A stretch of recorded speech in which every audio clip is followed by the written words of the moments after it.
ವೀಕ್ಷಕರೇ, ಸರ್ಕಾರದ ವಿರುದ್ಧ ಸಿಡಿದ ಸಾರಿಗೆ ನೌಕರರು. ಇಂದಿನಿಂದ ಬಸ್ ಬಂದ್. ಹೌದು ಸ್ನೇಹಿತರೆ, ಇದರ ಕಂಪ್ಲೀಟ್ ಡೀಟೇಲ್ಸ್ ಇಲ್ಲಿದೆ. ಸ್ನೇಹಿತರೆ, ಈ ವಿಡಿಯೋ ತುಂಬಾ ಇಂಪಾರ್ಟೆಂಟ್ ಆಗಿದ್ದು ವಿಡಿಯೋನ ಕೊನೆಯವರೆಗೂ ನೋಡಿ ಹಾಗೂ ಮುಂಬರುವ ಎಲ್ಲಾ ಅಪ್ಡೇಟ್ಸ್ ಗಳಿಗಾಗಿ ನಮ್ಮ ಚಾನೆಲ್ ಅನ್ನು ಸಬ್ಸ್ಕ್ರೈಬ್ ಮಾಡಿಕೊಳ್ಳಿ. ಬೇಡಿಕೆಗೆ ಬಗ್ಗದ ಸರ್ಕಾರ, ಕೆಲಸಕ್ಕೆ ಹಾಜರಾಗದಿರಲು ನೌಕರರ ನಿರ್ಧಾರ. ವೇತನ ಹಿಂಬಾಕಿ, ಸಂಬಳ ಹೆಚ್ಚಳ ಸೇರಿದಂತೆ ನಾನಾ ಬೇಡಿಕೆಗಳನ್ನು ಈಡೇರಿಸಲು ಆಗ್ರಹಿಸಿ ಆಗಸ್ಟ್ 5ರಿಂದ ಅನಿರ್ದಿಷ್ಟಾವಧಿ ಮುಷ್ಕರಕ್ಕೆ ಇಳಿದಿದ್ದಾರೆ. 1800 ಕೋಟಿ ಹಿಂಬಾಕಿ, ಕೋಟ್ಯಾಂತರ ರೂಪಾಯಿ ಪಿಎಫ್ ಬಾಕಿ, ವೇತನ ಹೆಚ್ಚಳ ಸೇರಿದಂತೆ 16 ಬೇಡಿಕೆಗಳನ್ನು ಸರ್ಕಾರದ ಮುಂದೆ ಇಡಲಾಗಿದೆ. ಆದರೆ ಹಿಂಬಾಕಿ ಕೊಡಲು ಸರ್ಕಾರ ಒಪ್ಪದಿದ್ದ ಕಾರಣ ಸಭೆಯಲ್ಲಿ ಒಮ್ಮತ ನಿರ್ಧಾರಕ್ಕೆ ಬರಲಾಗಲಿಲ್ಲ. ವೇತನ ಹಿಂಬಾಕಿ, ವೇತನ ಹೆಚ್ಚಳಕ್ಕೆ ಒತ್ತಾಯಿಸಿ ರಾಜ್ಯ ಸಾರಿಗೆ ಸಂಸ್ಥೆಗಳ ನೌಕರರು ಸರ್ಕಾರದ ಜೊತೆ ನಡೆಸಿದ ಸಂಧಾನ ಸಭೆ ವಿಫಲವಾಗಿದೆ. ಇದರ ನಡುವೆ ನೌಕರರ ಮುಷ್ಕರವನ್ನು 1 ದಿನ ತಡೆ ಹಿಡಿಯುವಂತೆ ಹೈಕೋರ್ಟ್ ಸೂಚನೆ ನೀಡಿದೆ. ಈ ಎಲ್ಲಾ ಬೆಳವಣಿಗೆಯ ಹೊರತಾಗಿಯೂ ತಮ್ಮ ನಿರ್ಧಾರದಿಂದ ಹಿಂದೆ ಸರಿಯಾದ ಕೆಎಸ್ಆರ್ಟಿಸಿ ಕಾರ್ಮಿಕರ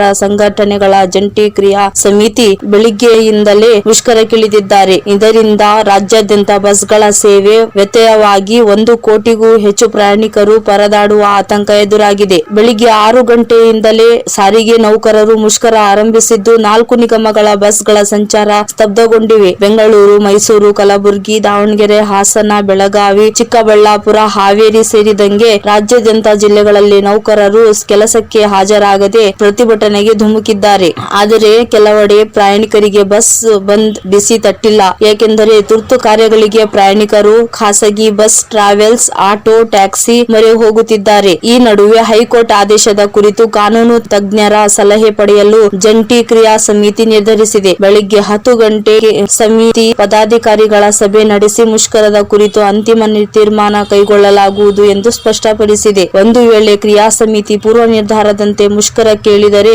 ರಾಜ್ಯಾದ್ಯಂತ ಸರ್ಕಾರಿ ಸಾರಿಗೆ ಬಸ್ಗಳ ಸಂಚಾರದಲ್ಲಿ ಭಾರೀ ವ್ಯತ್ಯಯವಾಗಲಿದ್ದು ಪ್ರಯಾಣಿಕರಿಗೆ ಬಿಸಿ ತಟ್ಟಲಿದೆ. ಸಂಧಾನ ವಿಫಲ. ಇನ್ನು ನಿನ್ನೆ 3ನೇ ದಿನ ಸಂಧಾನ ಸಭೆ ಖುದ್ದು ಸಿಎಂ ಸಿದ್ದರಾಮಯ್ಯನವರ ನೇತೃತ್ವದಲ್ಲಿ ನಡೆದರೂ ಒಮ್ಮತ ನಿರ್ಧಾರಕ್ಕೆ ಬರಲಾಗಲಿಲ್ಲ.